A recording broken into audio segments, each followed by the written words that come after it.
So welcome student, chapter number 4 structure of atom. Last topic के अंदर Rutherford के बारे में हमने पढ़ा। रुदरफोर्ड ने बताया कि जो एटम का स्ट्रक्चर होता है उसके अंदर most of the space vacant होती है और उसके अंदर स्मॉल रीजन में एक पॉजिटिवली चार्ज न्यूक्लियस होता है, जिसकी वजह से अल्फा पार्टिकल्स जो थे वो बाउंस बैक आ रहे थे, यानी कि रिबाउंड हो रहे थे।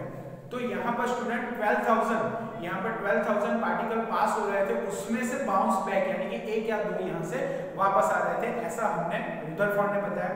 और रुदरफोर्ड ने यहाँ पर जो न्यूक्लियर मॉडल लिख दिया, nuclear model of an atom given by Rutherford. So there is a positively charge centre nucleus. उन्होंने बताया जो यहाँ पर सेंटर में जो छोटा सा स्मॉल रीजन था उनको उन्होंने बताया nucleus. So there is a positively charged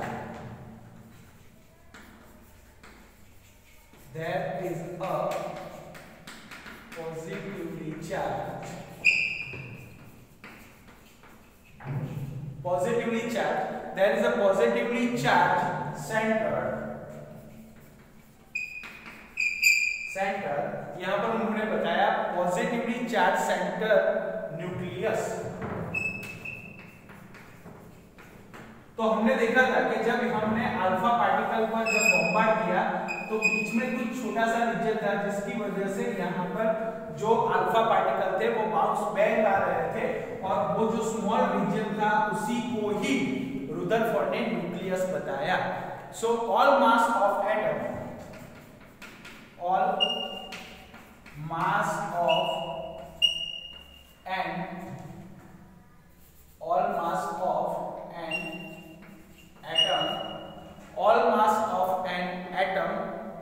resides in the nucleus, resides in the nucleus। तो यहां पर आपने देखा कि जो एटम था, जो गोल्ड एटम था, उसके अंदर एक स्मॉल रीजन था। स्मॉल रीजन यानी कि किसी भी एटम को आप ले लो, उसके अंदर स्मॉल रीजन होगा, और स्मॉल रीजन के अंदर पॉजिटिवली चार्ज जो न्यूक्लियस बोलते हैं, रुदरफोर्ड ने उसे नाम दिया nucleus. So there is a positively charge centre nucleus, all mass of atom reside the nucleus. यहाँ पर जो मास रहता है, एटम का जो मास रहता है, वो यहाँ पर जो एटम के अंदर न्यूक्लियस होता है उस पर होता है। तो यहाँ पर उन्होंने बताया electron revolve around the nucleus. Electron जो होते हैं, इलेक्ट्रॉन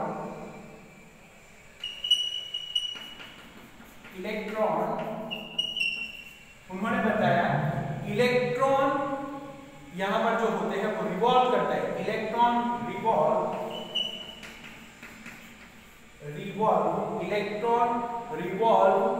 अराउंड द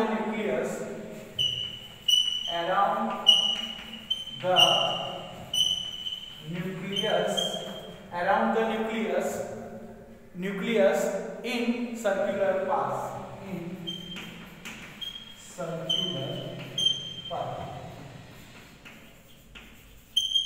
तो स्टूडेंट यहां पर हमें बताया रुदरफोर्ड ने कि यहाँ जो एटम होता है, एटम के अंदर यहाँ पर जो छोटा सा रीजन होता है उसी को हम बोलते हैं न्यूक्लियस, और जो इलेक्ट्रॉन्स होते हैं वो इस तरह से रिवॉल्व करते हैं सर्कुलर पाथ में न्यूक्लियस के आजू-बाजू। तो यहाँ पर स्टूडेंट हमें रुदरफोर्ड ने बताया कि there is a positively charge centre, जिसे हमने बताया न्यूक्लियस।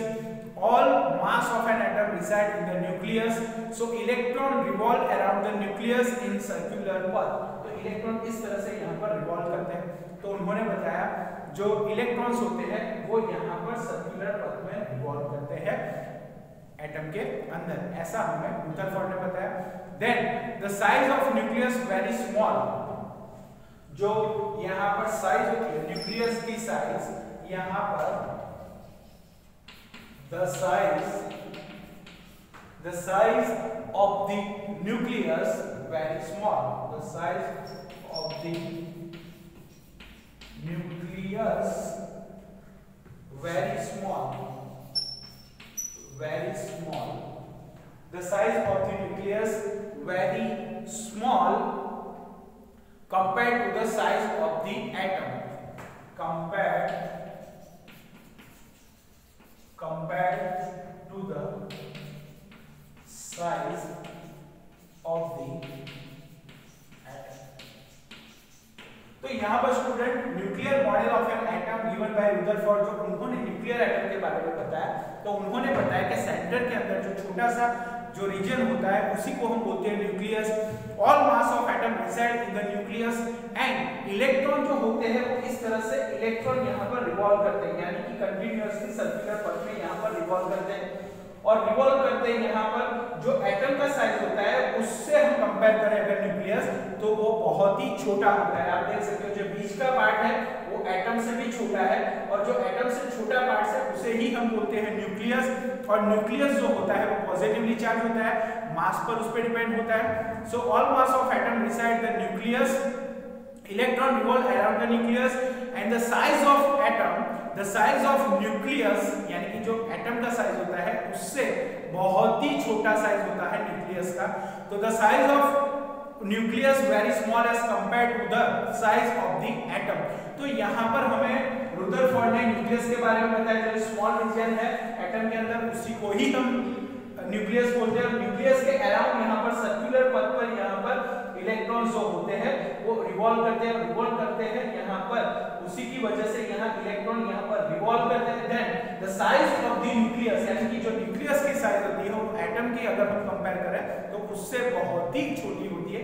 तो यहाँ पर आप देख सकते हो कि न्यूक्लियस की साइज है एटम से यहाँ पर बहुत ही छोटी। तो यहाँ पर हमने पढ़ा nuclear model of an atom given by Rutherford, जो न्यूक्लियर एटम उन्होंने बताया था, या एटम के बारे में न्यूक्लियस के बारे में हमने रुदरफोर्ड ने हमें बताया कि जो अल्फा पार्टिकल्स बॉम्बार्ड किए, तो बॉम्बार्ड करने पर हमें पता चला कि मोस्ट ऑफ दी जो स्पेस होती है एटम के अंदर वो वैकेंट होती है, लेकिन छोटा सा रीजन होता है सेंटर में जिसे हम न्यूक्लियस बोलते हैं। और न्यूक्लियस जो होता है उसके अराउंड यानी कि जो इलेक्ट्रॉन्स होते हैं वो सर्कुलर पथ पर यानी कि इस तरह से वो रिवॉल्व करते हैं एटम के अंदर, ऐसा हमने रुदरफोर्ड ने बताया। तो स्टूडेंट यहाँ nuclear model of atom given by the Rutherford, यानी रुदरफोर्ड ने हमें बताया कि जो न्यूक्लियस होता है वो सबसे छोटा रीजन होता है एटम के अंदर, वो एटम से भी छोटा होता है, एटम की जो साइज होती है उससे भी छोटा होता है न्यूक्लियस।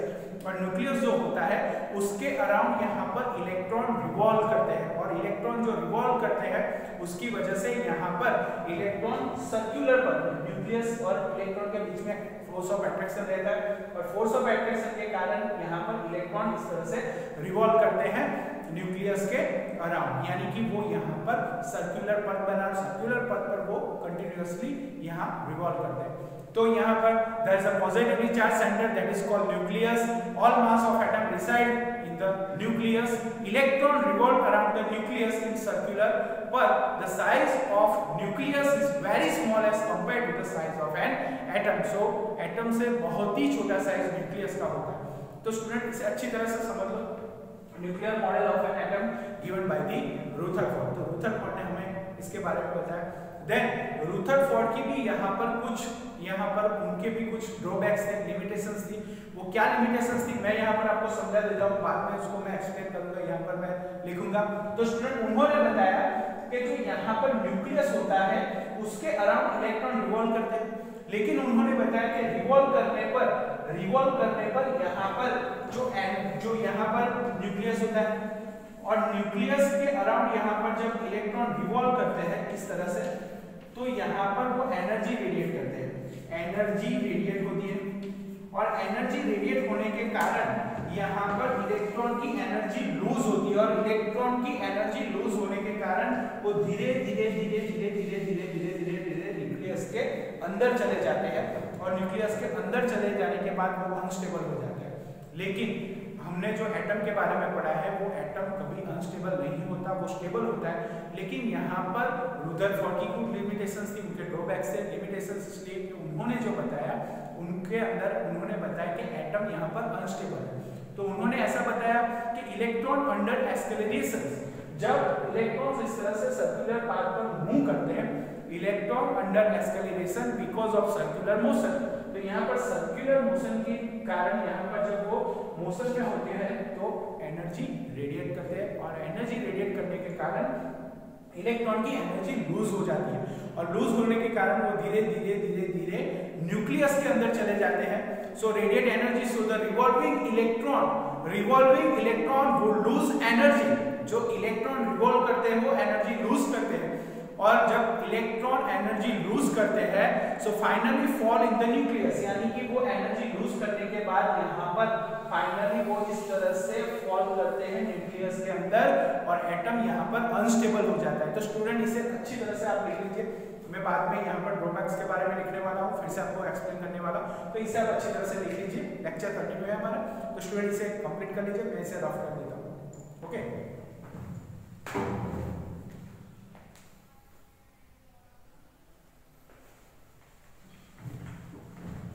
तो स्टूडेंट यहाँ पर हम पढ़ेंगे रुदरफोर्ड के ड्रॉबैक्स के बारे में। हमने देखा कि जो न्यूक्लियस था उसको नाम दिए, जो सेंटर था एटम के सेंटर के अंदर जो छोटा सा रीजन था उनको यहाँ पर रुदरफोर्ड ने न्यूक्लियस बताया।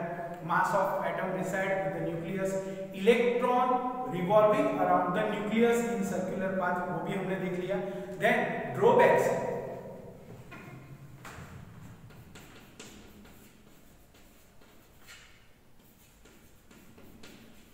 ड्रॉबैक्स यहाँ पर drawbacks of Rutherford's model of Rutherford, यहाँ पर जो रुदरफोर्ड जी थे उनके भी कुछ ड्रॉबैक्स है।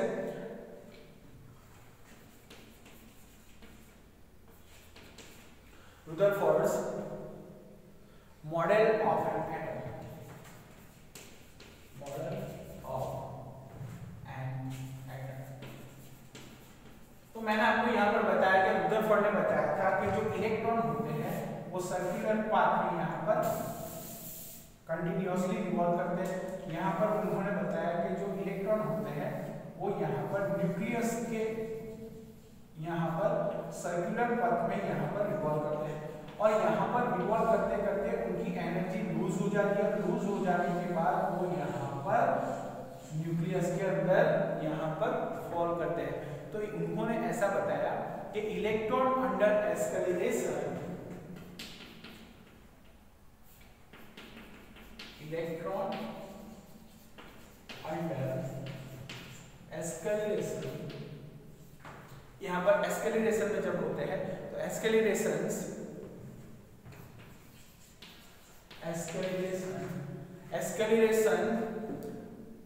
Because of circular motion, because circular motion, जब वो मोशन में होते हैं तो एनर्जी रेडिएट करते हैं। यहाँ पर जो रेडिएशन होता है, जो एनर्जी निकलती है, लूज होती है, तो यहाँ पर उन्होंने बताया कि बिकॉज ऑफ सर्कुलर मोशन, तो सर्कुलर मोशन की वजह से एनर्जी रेडिएट होती है। So radiate energy, so radiate energy, so energy यहाँ पर रेडिएट होती है। so the revolving electron,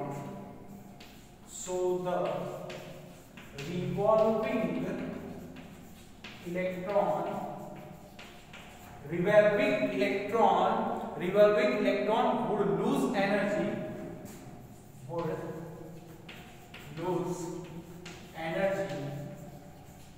revolving electron would lose energy, और एनर्जी लूज होने के कारण लूज एनर्जी एंड फाइनली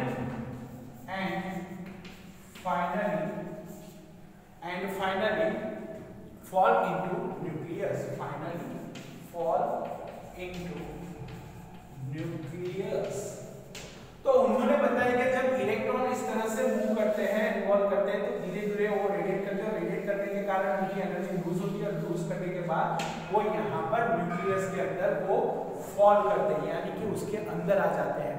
तो उसके कारण यहाँ पर एटम जो होता है वो अनस्टेबल हो जाता है। So hence the atom should be highly unstable. So the atom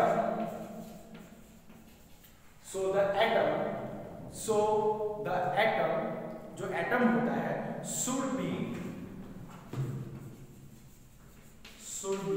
highly unstable। तो स्टूडेंट यहाँ पर आप देख सकते हो कि एटम के बारे में उन्होंने बताया कि जो एटम होता है उसके बीच में न्यूक्लियस होता है, और न्यूक्लियस जो होता है वो यहाँ पर पॉजिटिवली चार्ज होता है, इलेक्ट्रॉन उसके अराउंड यहाँ पर रिवॉल्व करते हैं। और उन्होंने इस तरह से बताया कि ये न्यूक्लियस जो होता है इलेक्ट्रॉन रिवॉल्व करते करते करते करते करते करते करते धीरे यहाँ पर न्यूक्लियस में फॉल डाउन करते हैं। क्यों फॉल डाउन करते हैं? क्योंकि जब इलेक्ट्रॉन रिवॉल्व करते हैं तो एनर्जी रेडिएट होती है, और एनर्जी रेडिएट होने के कारण इलेक्ट्रॉन अपनी एनर्जी लूज करता है। लूज होने के कारण वो धीरे धीरे धीरे धीरे सर्कुलर पथ में से वो न्यूक्लियस पर फॉल डाउन करता है और हाईली अनस्टेबल है, ऐसा हमने रुदरफोर्ड ने बताया। जो उनका ड्रॉबैक था, ड्रॉबैक नहीं बोला जाता लेकिन लिमिटेशंस बोल सकते हैं, उन्होंने इतनी अच्छी तरह से एटम के बारे में हमें समझाया कि न्यूक्लियस होता है, न्यूक्लियस के कारण यहाँ पर जो हम अल्फा पार्टिकल उस पर बॉम्बार्ड कर रहे थे वो रिटर्न आ रहे थे 12,000 उसमें से पास, क्योंकि पूरी उसके अंदर जो स्पेस थी वो वैकेंट थी, बीच में कोई छोटा सा रीजन था, उनके बारे में उन्होंने न्यूक्लियस, उसको न्यूक्लियस बताया। और न्यूक्लियस जो होते हैं उसके अराउंड यहाँ पर इलेक्ट्रॉन रिवॉल्व करते हैं, और रिवॉल्व करते करते करते वो एनर्जी रेडिएट करते हैं। एनर्जी रेडिएट होने के कारण, एनर्जी लूज होने के कारण यहाँ पर इलेक्ट्रॉन धीरे धीरे धीरे, यहाँ पर आप देख सकते हो कि कुछ इस तरह से बता सकते हैं कि जो यहाँ पर न्यूक्लियस होता है उसके अंदर धीरे धीरे धीरे धीरे जो इलेक्ट्रॉन होता है वो फॉल हो जाता है इस न्यूक्लियस के अंदर। तो यहाँ से अगर मैं स्टार्ट करूँ तो इस तरह से कुछ धीरे धीरे धीरे धीरे धीरे वो न्यूक्लियस के अंदर यहाँ पर फॉल डाउन हो जाएगा, जो कि उसकी वजह से यहाँ पर जो एटम होता है वो हाईली अनस्टेबल है, क्योंकि न्यूक्लियस के अंदर जाने से यहाँ पर वो पूरा खत्म हो जाता है एटम।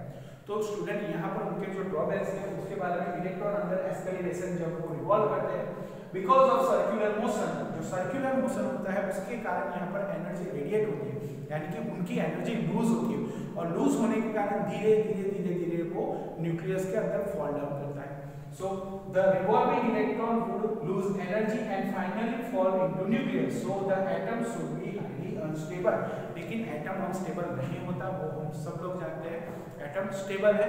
तो यहाँ पर उनका ड्रॉबैक था, उन्होंने बहुत ही अच्छी तरह से हमें न्यूक्लियस के बारे में बताया। उन्होंने प्रैक्टिकल किया, अल्फा पार्टिकल को बॉम्बार्ड किया गोल्ड फॉइल पर, और गोल्ड फॉइल पर बॉम्बार्ड करने के बाद हमें पता चला कि एटम के अंदर न्यूक्लियस है और इलेक्ट्रॉन सर्कुलर पथ में मोशन करते हैं।